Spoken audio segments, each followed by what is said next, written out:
Have you ever felt completely and utterly stuck? Caught between two choices, where doing nothing feels like the only real option. Well, today, we're diving into an ancient idea that was basically designed for those moments. It's called Dharma. And no, it's not some rigid set of cosmic rules. Think of it more like a personal compass, a guide for navigating your absolute toughest decisions. Let's see how it works. I mean, really think about that. It's that awful, paralyzing moment when you're at a crossroads and every single path just feels wrong. You don't even know what the right thing to do is anymore. It's such a deeply, fundamentally human feeling, isn't it? And for the legendary warrior Arjuna, this exact question popped up at the worst possible moment, on the battlefield of Kurukshetra, seconds before the biggest war of his time was about to kick off. His personal crisis was so huge, so profound, it literally stopped everything in its tracks. So let's get into it. Part 1, an impossible choice. We're going to really explore what was going through Arjuna's head. Okay, so here's the scene. Arjuna, one of the greatest warriors of his generation, is on the battlefield, totally ready to fight for what he knows is right. But then he looks across the field, and who does he see? His own family. We're talking cousins, beloved teachers, granduncles. Every part of his training as a warrior is screaming, fight! But his heart, his conscience, is just screaming, this is murder. So, in total desperation, he turns to his charioteer, who just so happens to be Krishna, and he says this, right from the Bhagavad Gita. You can just feel the sheer anguish in those words. He's not just a little confused, his entire spirit is absolutely crushed. He is begging for a way out of this nightmare. This feeling, this complete and total paralysis of will, it actually has a name. It's called a Dharmasankat. It's a crisis of Dharma, that moment where your moral compass just starts spinning wildly, pointing in every direction at once, and you are just frozen. But here's the thing. A crisis of duty, a Dharmasankat, doesn't always lead to paralysis. Sometimes your duty demands the exact opposite, immediate, powerful, decisive action. So let's look at a totally different kind of leader who is facing a very different kind of crisis. So, while Arjuna's dilemma was this deep, internal struggle of conscience, our next story is about a leader whose duty was totally external. It was all about the survival of his people. Let me introduce you to Raja Prithu. This guy becomes king, and what does he find? His entire kingdom is in the grip of a devastating famine. The land is completely barren, and his people are starving to death.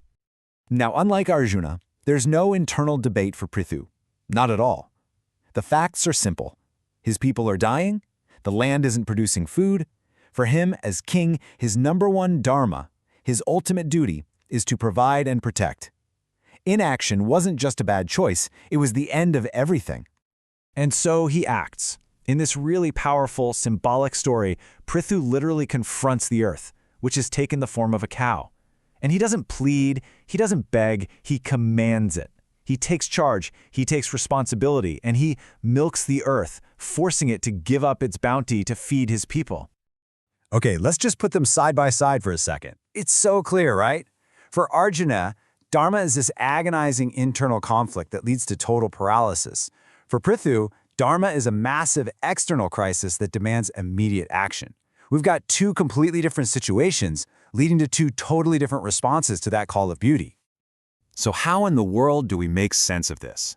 How can the same concept, Dharma, lead one person to freeze up and another to take bold action? Well, the answer lies in a whole new way of thinking about action itself. And this is where Krishna introduces a pretty revolutionary idea, karma yoga. The big secret here is that the path to wisdom, to freedom, isn't found by running away from your duties or your problems. No, it's found by diving right into them. But, and this is the key, doing it in a very specific way. And here it is. This is the core advice Krishna gives to Arjuna. He says, do your duty. Do it with everything you've got. But you have to let go of your attachment to the results. Don't act for fame or for victory or to avoid loss. Act simply because it is your duty to act, period. Let's break this down into 3 simple steps. First, you've got to identify your duty, your dharma, in this specific moment. Second, act. Act decisively with all your skill and all your focus. And third, and this is by far the hardest part, you have to mentally release the outcome. Do the work, and then just let go of what happens next. This quote, This is what ties it all together. Why was it so critical for Arjuna to act even when it was painful? Because a leader sets the standard.